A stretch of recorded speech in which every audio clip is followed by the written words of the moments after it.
उत्तर प्रदेश की दिन भर की बड़ी खबरों में आपका स्वागत है। शुरू करते हैं फटाफट न्यूज। पेट्रोल डीजल प्राइस की बात की जाए तो 82 रुपये हुआ पेट्रोल का रेट। डीजल की कीमत में कोई गिरावट नहीं आई है। Petrol price state wise Bharat petroleum कंपनियों की ओर से अंतर्राष्ट्रीय बाजार में कच्चे तेल की कीमत में उतार चढ़ाव के अनुसार योजना के अनुसार नई रेट जारी हो चुके हैं। लखनऊ में शिक्षा मित्रों का प्रदर्शन आज भी जारी। बच्चे भी हुए शामिल। रोटी पकड़ कर दिया धरना। लखनऊ में उत्तर प्रदेश के जनपद लखनऊ को इको गार्डन में लंबे समय से टीटीसी टेट पास शिक्षा मित्रों का प्रदर्शन अभी जारी है। बता दें कि सोमवार को इन प्रदर्शनकारियों का 7वां दिन हो गया, जिसमें अब तक हाथ में एक रोटी और पर्चा लेकर विरोध कर रहे हैं। यूपी के मौसम की बात की जाए तो यूपी के 14 जिलों में आज तेज आंधी बारिश का आसार। ऑरेंज अलर्ट जारी हुआ है। मौसम विभाग ने उत्तर प्रदेश के 14 जिलों में सोमवार को बारिश और आंधी के लिए ऑरेंज अलर्ट जारी किया है। अमौसी स्थित मौसम केंद्र के अनुसार सोमवार की सुबह से पश्चिम यूपी बुंदेलखंड के कई जिलों में तेज आंधी बारिश हो सकता है। शाम तक लखनऊ कानपुर भी चक्रवाती मौसम की परिस्थिति में लपेटे जा सकते हैं। एक के बाद दूसरी पश्चिमी विक्षोभ सक्रिय होने से मौसम में तेजी से बदलाव आया।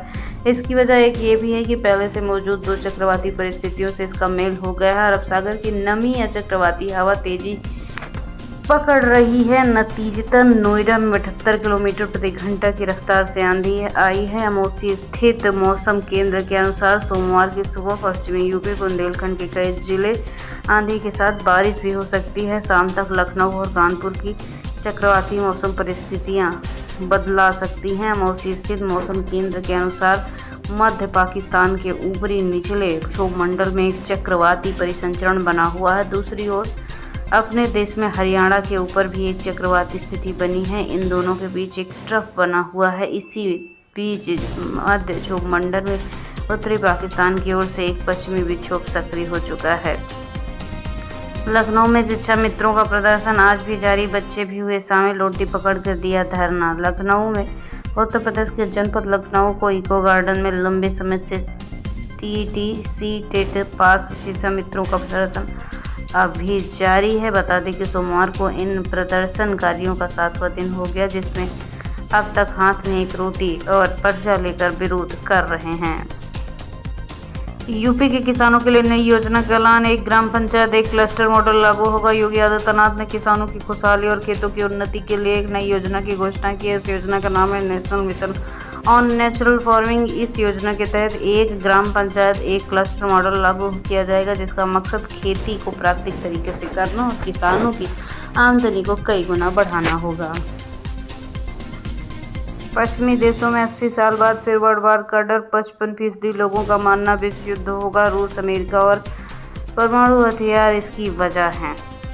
पराग्वे के राष्ट्रपति का भारत दौरा। पीएम मोदी मिले। द्विपक्षीय बातचीत। पालम एयरबेस पर गार्ड ऑफ ऑनर से स्वागत किया गया।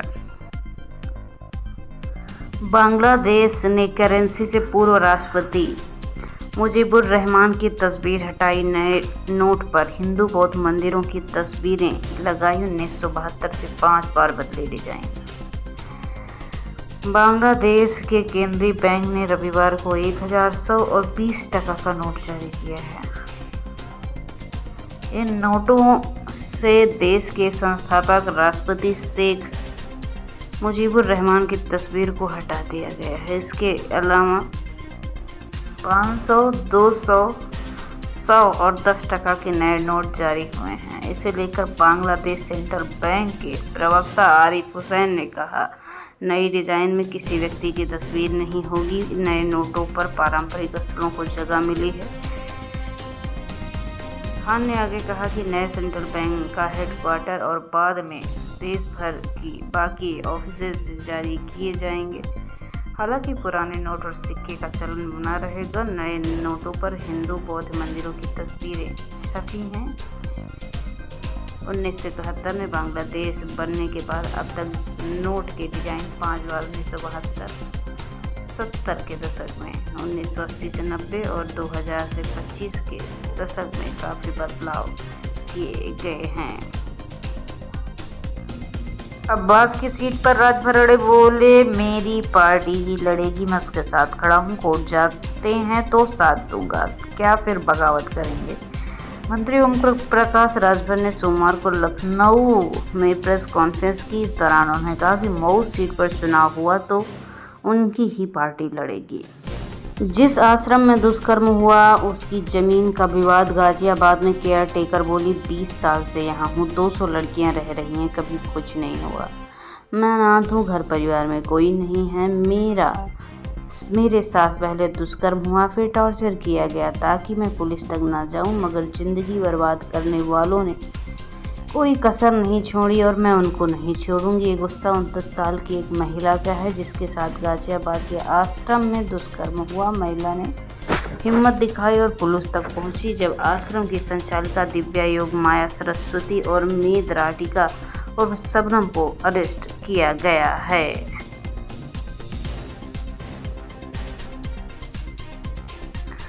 भतीजे पर कमेंट से भड़की मायावती, चंद्रशेखर पर पलटवार, कहा आकाश की पार्टी में आने से बरसाती मेढकों में बेचैनी, इनसे सावधान रहें।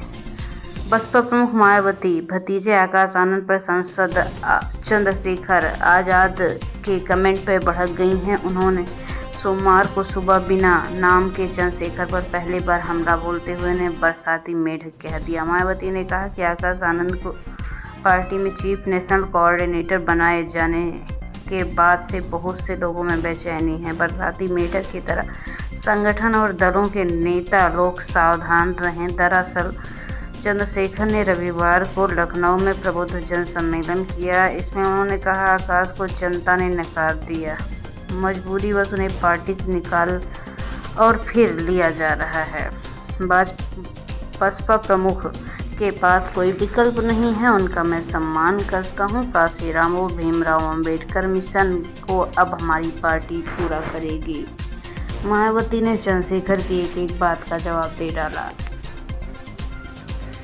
राजा भैया राजनीति से कर रहे हैं किनारा, विरासत संभालेंगे नए राजा। यूपी की सियासत में बड़ा बदलाव। उत्तर प्रदेश की सियासत में लंबे समय से अपनी जगह बनाए हुए है राजा भैया यानी रघुराज प्रताप सिंह अब धीरे धीरे राजनीति से दूरी बनाना शुरू कर चुके हैं। जब से उनके निजी रिश्ते और बातें सुर्खियों में आ रही हैं, उनका रुख अलग ही जाता दिखाई दे रहा है। जानकारी के मुताबिक राजा भैया खुद को सक्रिय राजनीति के पीछे ले जा रहे हैं और उनकी राजनीति विरासत को आगे बढ़ाने की तैयारी में उनके बेटे बड़े राजा और छोटे राजा के लिए की जा रही है। यूपी की राजनीति में एक नई पीढ़ी की एंट्री हो चुकी है। कुंडा विधायक रघुराज प्रताप सिंह उर्फ राजा भैया के दोनों बेटे शिवराज प्रताप और बृजराज प्रताप ने जनसत्ता दल लोकतांत्रिक की सदस्यता ग्रहण कर आधिकारिक रूप से राजनीति में प्रवेश कर लिया है।